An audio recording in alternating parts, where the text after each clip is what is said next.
오늘 본문을 보면 야곱의 가족들이 가나안 땅, 젖과 꿀이 흐르는 천국 가나안 땅에 기근이 임했어요. 기근. 이 기근을 더 이상 버틸 수가 없었습니다. 그래서 야곱은 자식들에게 애굽으로 가서 양식을 구해오라고 명령합니다. 잘 기억해 보십시다. 여기 가나안은 오늘 교회일 수 있습니다. 교회의 영적인 양식이 떨어졌어요. 교회의 영적 양식이 메말라 기근이 됐어요. 그때 세상으로 나가서 영적 양식을 구할 수 있습니까? 없습니까? 없습니다. 하나님 앞에 가야죠. 하나님 앞에 가야죠. 이윽고 요셉의 형들은 먹을 것을 구하려고 다시 애굽으로 내려가게 됐는데, 그런데 이번에는 애굽에 갈 때 그들이 여러 가지 과제를 안고 가게 되는 겁니다. 첫 번째, 제일 중요한 것은 어떻든 내려가서 양식을 구해와야 되는 거예요. 양식이 없으면 가족 전체가 다 굶어 죽기 때문입니다. 두 번째, 이번 내려가는 길에는 데리고 가지 말아야 할 사람 하나를 데리고 가는 겁니다. 데리고 가면 안 될 사람 하나를 데리고 가는데 그게 뭐냐면 베냐민입니다. 그 베냐민을 데리고 가는데 다시 가나안으로 돌아올 때 그를 무사히 다시 데리고 와야 될 혹독입니다. 특히 자신들의 목숨을 담보로 해서 데려가게 된다는 것이기 때문에 그저 안전하게 데려오는 일, 이 두 번째 과제입니다. 그리고요, 지금 애굽에는 양식을 사가지고 가나안으로 한번 왔을 때 그냥 온 게 아니라 거기에 한 사람을 볼모로 남겨두고 왔습니다. 그게 누구예요? 시몬입니다. 시몬을 거기 남겨두고 왔어요. 임질로 잡혀놓고 왔어요. 그 시몬까지도 풀려서 함께 돌아와야 될 숙제가 있었습니다. 이 세 가지 숙제예요. 한마디로 말하면 지금 요셉의 형들은 아주 복합적인 문제를 안고 애굽으로 내려가고 있었던 겁니다. 그런데 그러던 요셉의 형들의 문제가 한순간에 모두 풀리는 은혜가 임했어요. 모두 풀리는 은혜가 임했어요. 즉 처음에는 염려, 두려움으로 가득 찼던 그들의 여행길이 나중에는 영광스러운 여행길로 변했어요. 해피엔딩. 너무 좋잖아요. 예? 어떻게 그렇게 복잡했던 일들이 한순간에 풀어질 수 있었을까? 저는 이 본문을 통해서 여러 문제들을 어떻게 풀어가야 할지 살펴보면서 여러분의 삶 속에 이런 풀림의 은혜가 임하기를 원해요. 풀림의 은혜가 임하기를 원해요.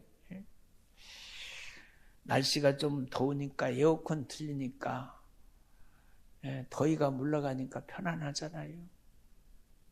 우리 심령에도 때로는 시원한 바람도 필요하고 때로는 온화한 온기도 필요하고 때로는 누군가의 위로의 소리도 필요하잖아요. 먼저 여러분 15절의 말씀을 한번 보십시오. 그 형제들이 애물을 가지고 갑절의 돈을 가지고 자기들의 손에 가지고 베냐민을 데리고 애굽으로 내려가면 가서 요셉 앞에 섭니다. 왜 애물과 돈을 갑절로 가져갔을까? 12절 한번 읽어봅니다. 12절 시작.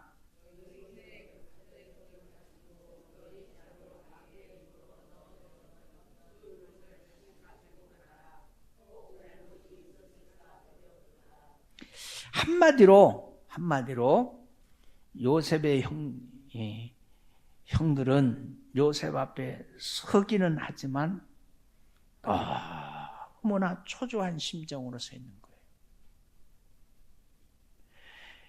요셉이 그들을 싹 한번 훑어보고는 형제에게 이 사람들 집으로 인도해 드리고 짐승을 잡고 준비하라. 이 사람들과 내가 정오에 함께 음식을 먹을 것이다. 이렇게 말해버리고. 어디로 인도하라는 겁니까? 요셉의 집으로 인도해 가라는 거예요. 이런 요셉의 명령은 그들에게 있어서 너무 의아합니다. 그들은 사뭇 걱정이 됩니다. 18절. 네?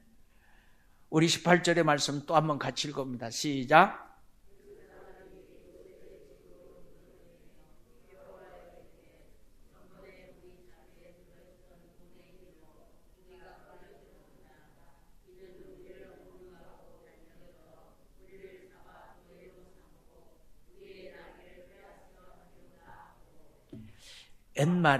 옛말에 자라보고 놀란 가슴 못 보고 놀란다고요? 소뚱 보고 놀란다 라는 말이 있듯이 그들은 옛적에 자신들이 한 짓, 요셉에게 한 짓이 기억이 나고 있습니다. 그 죄의식 때문에 이런 생각을 하는 거예요. 그러니까 얼마나 초조하고 마음이 심란했을까. 그런데 그런 상황에서 요셉이 아직 자기 정체를 밝히지 않았어요. 그들에게 은혜를 선포하고 용서를 선포하는 것을 우리는 볼 수가 있습니다. 자, 물론 아직 그가 직접 말하지 않고 있지만 자기 종을 통해서 간접적으로 말해주고 있어요. 눈치를 채지 못하는 것은 요셉의 형들이지. 23절의 말씀 우리 같이 읽어봅니다. 너무 중요합니다. 같이 읽어봅니다. 시작.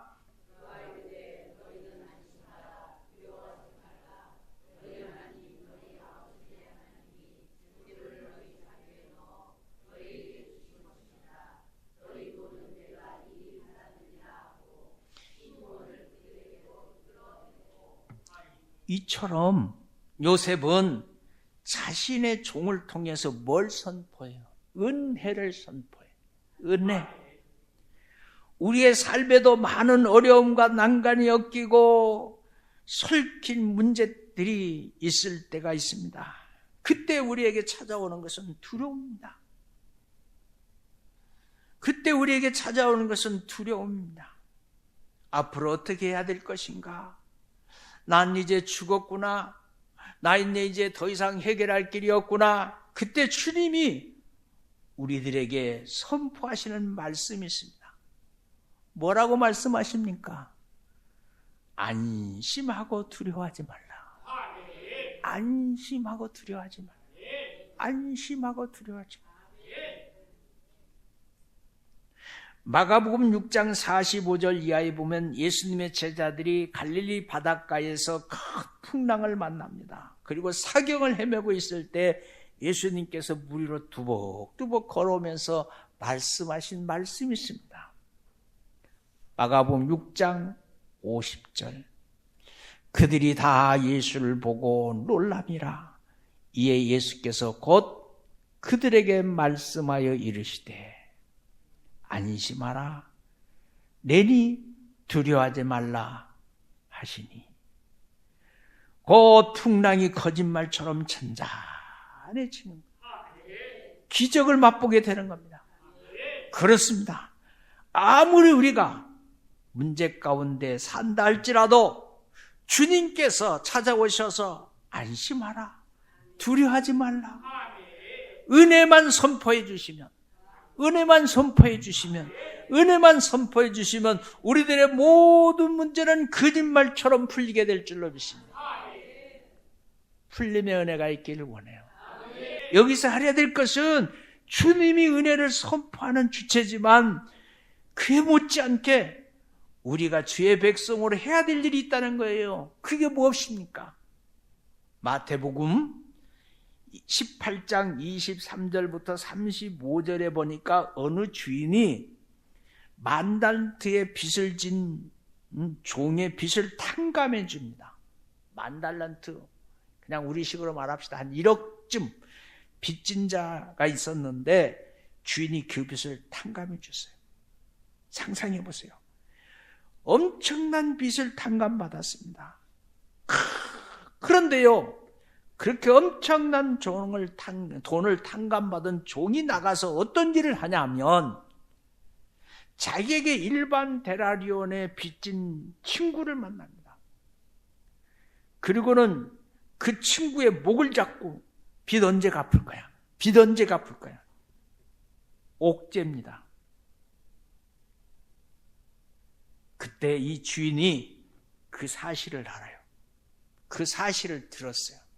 종을 부릅니다. 그리고 이렇게 말합니다. 악한 종아, 너가 빌기에 내가 내 빚을 전부 탕감하였거든. 너가 너를 불쌍히 여긴 것 같이 너도 내 친구를 불쌍히 여김 마땅하지 아니하느냐. 너희가 각각 중심의 형제를 용서하지 아니하면 내 천부께서 너희에게 이와 같이 하리라. 그렇다면 은혜를 누린 사람이 선포해야 될 것은 뭡니까? 지난 3일 동안 우리 은혜 받았잖아요. 은혜 받은 사람이 선포해야 될 것이 뭡니까? 그것이 바로 은혜입니다. 은혜. 즉 은혜 받은 성도는 다른 사람들에게 은혜를 선포해서, 용서를 선포해서, 평안을 선포해서 다른 사람의 삶을 평안하도록 만드는 역할을 하는 하나님의 자녀들인 줄로 믿습니다. 여러분, 이 땅의 사람들은 크게 두 종류의 사람이 공존하고 있어요. 여기에도 두 종류의 사람이 공존하고 있습니다. 그런데요, 그 두 종류의 사람이 누구냐면 하나는 가해자, 하나는 피해자입니다. 가해자와 피해자가 사는 거예요. 근데 사실 용서를 선포하고 은혜를 선포하기는 쉬운 사람이 가해자인가요, 피해자인가요? 누가 은혜를 선포할 사람? 가해자? 피해자? 헷갈려? 네. 생각해 보세요. 실컷 사람 때려놓고 난 다음에 때린 사람이 이렇게 말해. 이제 우리 화해하자. 말이 돼요? 응? 맞은 사람이 아니, 어떻게 이런 사람이 있어? 응? 어떻게 이런 사람이 있어? 때려놓고 화해하자고? 말도 안 돼. 나를 무시해도 너무 무시해. 하지만 맞은 사람이 때린 사람에게 이렇게 말할 수 있어요. 이제 다 잃어버리자. 내가 맞았지만 너 용서한다. 이게 은혜인 거예요. 이게 은혜인 거예요. 그렇습니다. 이런 용서와 은혜를 선포하는 것은 오직 누구만 할 수 있어요? 피해자만 할 수 있어요. 피해자. 그런데 여러분 가운데 나는 가해자라고 생각하시는 분도 많이 있을까요? 아니면 나는 피해자라고 생각하는 분이 많을까요? 첫 번째인가요? 두 번째인가요? 나는 가해자다. 나는 피해자다. 어느 쪽이요? 대답이 없어요. 1번 가해자, 2번 피해자. 2번이에요, 1번이요. 아니, 숙제를 그렇게 하면 점수를 못 매겨요. 정답이 아니면 세모를 줄 수 있어요. 네? 두 번째지요.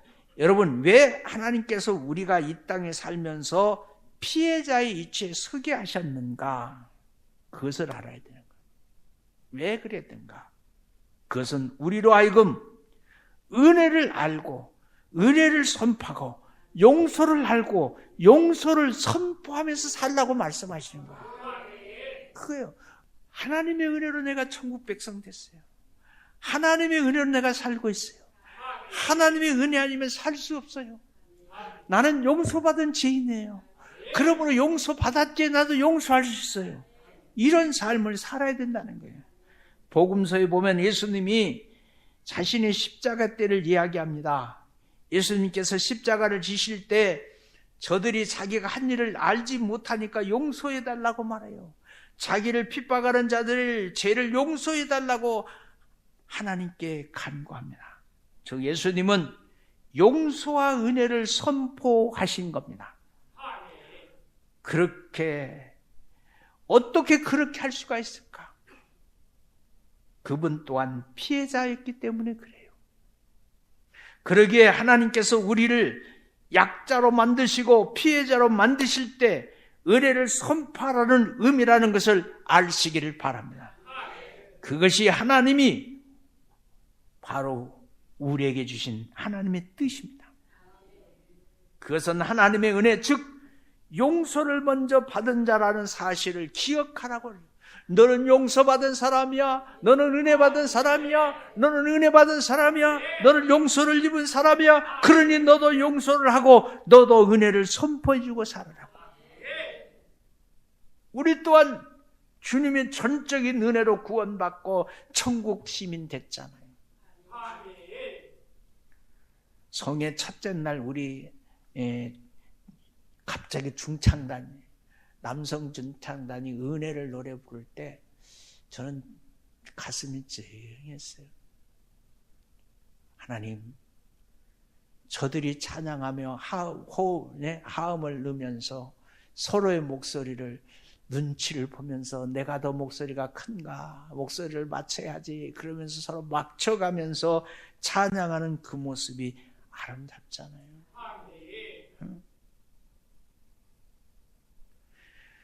우리 무엇을 용서할 수가 없습니다. 모든 것 다 용서할 수 있어요. 또 무엇을 용납하지 못할 게 있겠어요? 이런 정신 가지고 살면 우리의 삶의 모든 문제가 풀리는 거예요. 간단하게 풀리는 거예요. 우리가 사람을 대하는 태도가 크게 두 가지입니다. 하나는 심판하는 게 있어요. 저 사람 말을 들어보고 내 입장에서 저 사람 잘못됐구만, 저 사람 이랬구만, 저 사람 심판하는 사람. 그러면은 심판의 자리에 서 있는 사람은 뭐냐면 꼬투리 잡아요. 꼬투리 잡아. 근데 또 하나, 무조건 그 사람을 살리는 쪽으로 말하는 거예요. 그럴 수도 있겠다. 은혜의 자리. 은혜 있는 사람이, 은혜 있는 사람. 은혜 있는 사람. 제가 이렇게 보면서 제가 꼬투리 잡는 편에 서 있더라고요. 제가 자리를 바꾸자. 꼬투리 잡는 편이 아니라 은혜의 자리로. 실제로 사람들이 변화되는 것을 보면 다 은혜 때문에 변화돼요. 즉 은혜로 대우해주고 불쌍히 여겨주고 사랑으로 품어주고 그럴 때 그 사람이 변화되는 거지, 잘못된 거 지적해서 변화된 사람 하나도 없어요. 결국 우리의 삶의 많은 문제가 꽁꽁 얼어붙고 심각해지는 이유는 무엇 때문입니까? 내 마음에 은혜가 없을 때 그렇습니다. 은혜가 없을 때. 즉 그 많은 은혜를 받았는데, 주님으로부터 많은 은혜를 받았는데 은혜를 베풀지 못하고 용서를 선포하지 못하는 마음이 없기 때문에 꽁꽁 얼어붙어 찬바람이 실실. 예를 들어서 우리 가정이 꽁꽁 얼어 있다면 문제가 무엇입니까? 우리의 배우자가 문제입니까? 아닙니다. 우리가 은혜와 용서를 선포하는 마음이 없는 게 문제예요. 그런데 요셉을 보세요. 그는 형들에게 핍박을 받았습니다. 그러나 그들에게 핍박에 대해서 왜 그랬냐고 묻지 않습니다.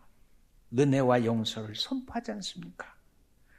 두려워하는 자에게 안심하라, 두려워하지 말라고 말하고 자비집으로 촉청해 놓고 짐승을 잡아서 먹을 것을 주고 입을 것을 주지 않습니까? 사실 그 입장에서 지금 자기를 곤란에 빠뜨린 형들이 찾아왔는데 이것이 고기 잡고 잔치할 일은 아니잖아요. 그러나 그가 은혜와 용서를 선포하니까 형제간의 모든 문제가 풀려버렸습니다. 형제간의 모든 문제가 풀렸어요. 결국 그 형들이 나중에 다 변화되지 않습니까? 그렇습니다. 변화는, 아멘 하세요? 변화는 언제나 은혜의 선포 속에서 나타난다는 사실을 기억해야 돼요. 변화는 언제나 은혜를 선포하는 속에서 나타나는 거예요. 남편이 지쳐가지고 퇴근해가지고 아내가 이렇게 오늘 날씨가 더운데 너무너무 수고했어. 한 번만 안아줘봐. 그 남편이 아침에 나갈 때 서운했던 게 그거 다 녹아서 오늘 왜 그래? 오늘 뭐 잘못 먹었어? 그러면서도 그 남편 기분 좋다? 그 남편 기분 좋아. 아멘을 누가 했는지 모르겠네.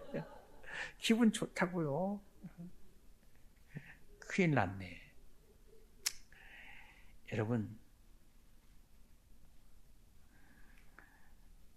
사실 그 입장에서 지금 자기를 곤란에 빠뜨린 형들이 찾아왔는데 고기 잡아요? 잔치법 풀어요? 천만의 말씀. 내 거 갚어. 나한테 힘들지. 따져야죠.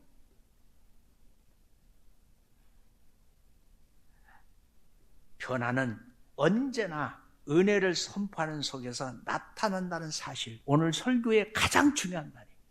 오늘 설교의 가장 중요한 말. 변화는 언제나 은혜를 선포하는 속에서 나타난다는 거예요.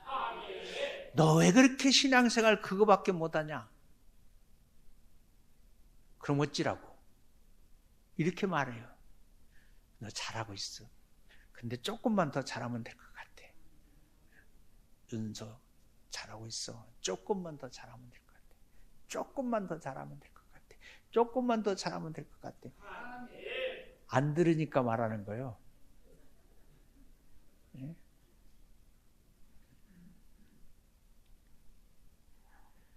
저는 우리 교회가 이 은혜를 선포하는 공동체로 나가기를 바랍니다. 용서를 선포하는 공동체로 나가기를 원합니다. 그래서 그 은혜를 덧입어 사람들이 주께로 돌아오고 여러분의 가정과 자녀가 회복되고 앞길이 활짝 열리는 축복 있기를 주의 이름으로 축원합니다.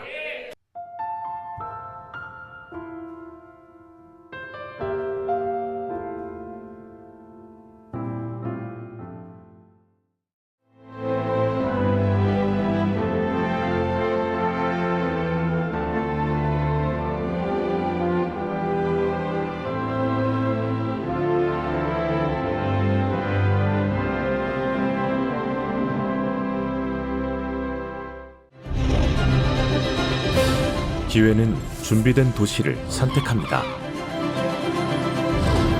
대지엔 바이오, 반도체, 도심엔 문화, 하늘엔 우주. 대한민국 미래 산업의 새로운 가능성을 열어가는 곳. 격이 다른 도시, 순천입니다.